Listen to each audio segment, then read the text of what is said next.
Bonjour à tous et bienvenue dans ce nouvel épisode d'En apprendre pour son temps, là où on découvre des choses inédites en quelques minutes. Pour la première partie de mon vidéo, je vais vous présenter quelques histoires intéressantes derrière des vieilles photos. Numéro 1. Cette célèbre photo en noir et blanc montre un couple s'embrassant passionnément au milieu de la foule parisienne. Le photographe Robert Doisneau cherchait des couples dans les rues de Paris par hasard et tomba sur eux. Aucun d'eux n'avait idée que cette photo deviendrait une icône de l'amour romantique. Numéro 2. Les abris Morrison ont été développés par l'ingénieur britannique John Baker Harrison Morrison dans les années 1930. Ils étaient conçus pour protéger la petite population civile des attaques aériennes et des bombardements pendant la guerre.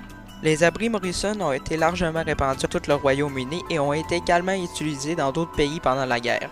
Ils ont joué un rôle important dans la protection des populations civiles pendant les raids aériens et ont contribué à minimiser les pertes humaines. Numéro 3.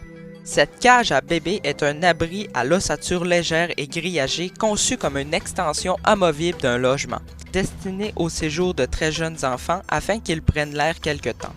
Ce dispositif a été en vogue à Londres dans les années 30 avant de tomber complètement dans l'oubli. Cette pratique est un concept du médecin Luther Emmett Auld, un directeur d'une clinique de New York et pionnier du domaine de la pédiatrie. Selon ses conseils, il serait bien de placer les enfants dans un panier à proximité d'une fenêtre ouverte car respirer un air frais est supposé renforcer le système immunitaire et la santé. Photo 4. Photo prise à Marseille le 10 septembre 1977. Sur la photo, on voit un prisonnier, Amidad Djanboudi, qui sera le dernier exécuté en France après avoir été condamné pour viol, assassinat, acte de torture et barbarie. Numéro 5.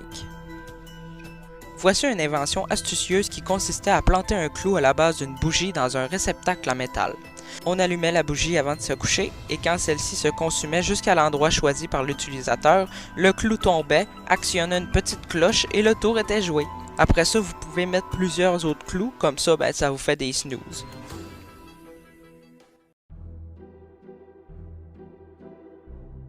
L'histoire des cornflakes remonte au 19e siècle, lorsque deux frères américains, William et John Kellogg, cherchaient des aliments sains pour leurs patients du sanatorium situé à Battle Creek dans le Michigan.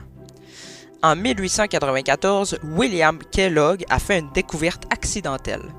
En cuisinant une bouillie de blé qu'il avait oubliée sur le rond, il a remarqué que le mélange séchait en une texture floconneuse. Intrigué par cette texture, il a donc décidé de faire des expériences similaires avec du maïs. Certaines rumeurs affirment que William, étant médecin, cherchait à produire des aliments sains qui feraient diminuer la libido de ses patients car la masturbation est un péché. En 1906, après de nombreuses expérimentations, William a réussi à fabriquer les premiers cornflakes. Il a trouvé un moyen de cuire les grains de maïs, de les aplatir en fines feuilles, puis de les toaster pour créer des flocons croustillants. C'était une invention révolutionnaire pour l'époque. Certes, William était totalement contre l'idée d'ajouter du sucre et des graisses. Une querelle entre les deux frères éclata à cause de cela, mais John en fit qu'à sa tête et ajouta du sucre pour attirer une plus grande clientèle. Les frères Kellogg ont ensuite fondé la Kellogg Company en 1906 pour commercialiser leurs cornflakes. Rapidement, les cornflakes ont gagné en popularité non seulement pour leur goût, mais aussi pour leurs avantages nutritionnels. Au fil des années, les cornflakes sont devenus un incontournable du petit déjeuner dans de nombreux foyers à travers le monde. La Kellogg Company a également élargi sa gamme de céréales en introduisant de nouvelles saveurs et des variantes.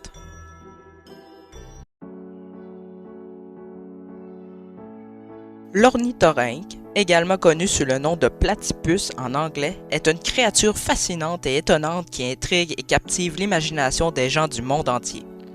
Cet animal singulier est l'un des seuls mammifères qui pondent des œufs. L'ornithorynque possède un corps unique, combinant des caractéristiques ressemblant à un canard, un castor et une loutre. Son apparence étrange et charmante en fait un animal unique en son genre. Il a un bec plat et large, similaire à celui du canard, qui lui permet de se nourrir de petits insectes, de crustacés et de vers qu'il trouve au fond des rivières et des lacs. Ses yeux et ses oreilles sont situés sur le dessus de sa tête, ce qui lui permet de rester partiellement submergé tout en surveillant son environnement.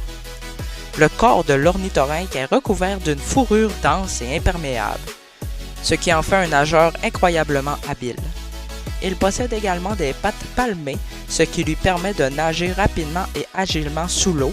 En plus de ses compétences de nage exceptionnelles, l'ornithorynque est également capable de plonger et de rester immergé pendant de longues périodes, grâce à ses poumons et à son système respiratoire adapté à la vie aquatique. L'ornithorynque mâle possède des éperons venimeux sur ses pattes arrière.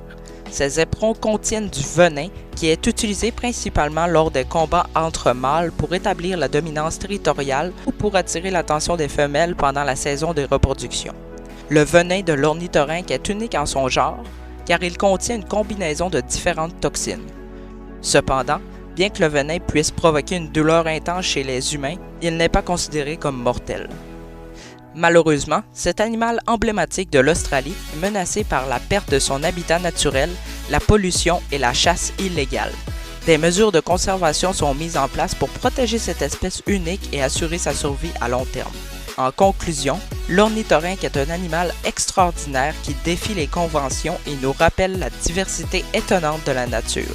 Avec son apparence étrange, son mode de reproduction unique et son adaptation particulière à la vie aquatique, il capture notre imagination et suscite notre curiosité. Protégeons cette créature fascinante pour que les générations futures puissent continuer à apprécier cette beauté et sa singularité. C'est tout pour cette semaine. J'espère que vous en aurez appris pour votre temps. En attendant, likez et abonnez-vous à ma chaîne et faites-moi part de vos idées dans les commentaires. Ciao!